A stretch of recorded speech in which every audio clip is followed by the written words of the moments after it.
Baik, Assalamualaikum warahmatullahi wabarakatuh. Perkenalkan, nama saya Muhammad Sobirin, NIM 10 11 18 10 46 dari kelas A. Saya akan menjawab soal pada paket C. Yang pertama adalah apa itu sosialisme. Sosialisme atau sosialis adalah paham atau ideologi yang menjunjung tinggi kemerataan.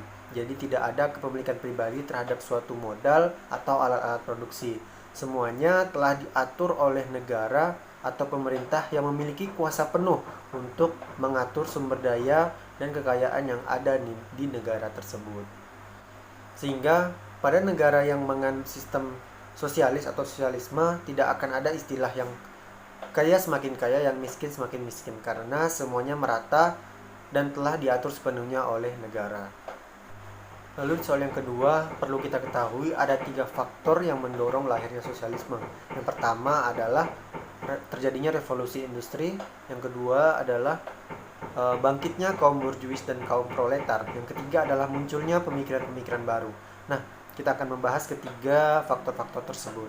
Yang pertama adalah karena adanya revolusi industri. Seharusnya dengan adanya revolusi industri ini dapat memberikan dampak yang baik terhadap kehidupan manusia. Namun, seiring berjalannya, hal ini malah memberikan dampak kepada golongan tertentu saja, yaitu kaum kapitalis atau kaum pemilik modal. Nah, hal ini berpengaruh terhadap faktor yang kedua, yaitu kaum proletar atau kaum borjuis. Nah, dengan adanya revolusi industri ini, maka ada satu kaum yang merasa akan dapat dikatakan sebagai kaum yang tertindas, yaitu kaum buruh atau kaum proletar. Nah, dengan adanya revolusi industri ini, tentu para kaum proletar atau kaum buruh akan lebih memperjuangkan hak-haknya sebagai kaum yang tertindas. Lalu hal ini juga berpengaruh terhadap faktor yang ketiga, yaitu muncul atau lahirnya pemikiran-pemikiran baru. Berangkat dari kekurangan-kekurangan yang ada pada sistem kapitalis, maka lahirlah paham sosialis, di mana paham sosialis ini dirasa dapat memperjuangkan hak-hak masyarakat yang tertindas, yaitu kaum buruh. Kemudian ada sistem kapitalis yang sangat ditentang oleh komunis. Yang pertama adalah rakusnya sistem ekonomi kapitalis. Dengan adanya istilah yang kaya semakin kaya, yang miskin semakin miskin pada sistem ekonomi kapitalis, merupakan momok yang harus dibasmi menurut sistem ekonomi sosialis. Kemudian yang kedua adalah sifat individualisme.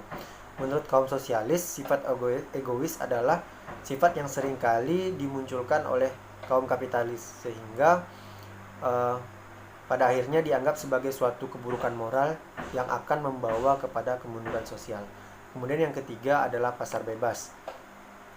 Marx menganggap bahwa dengan adanya pasar bebas dapat menimbulkan perusahaan besar yang berpotensi melakukan tindakan monopoli terhadap pasar. Lalu bagaimana cara mengatasi kelemahan-kelemahan yang terjadi pada sistem sosialis? Menurut saya, suatu sistem akan dapat diatasi kelemahannya apabila sistem tersebut fleksibel dan mudah berubah ke arah yang lebih baik. Berdasarkan penjelasan sebelumnya bahwa sistem sosialis ini berbeda dengan komunis, di mana sosialis ini lebih fleksibel dan tidak kaku terhadap perubahan. Ini mengartikan bahwa sistem sosialis masih bisa mengalami perubahan sesuai dengan perubahan zaman. Nah, mungkin hanya sekian penjelasan dari saya. Lebih dan kurangnya saya mohon maaf. Saya akhiri. Wassalamualaikum warahmatullahi wabarakatuh.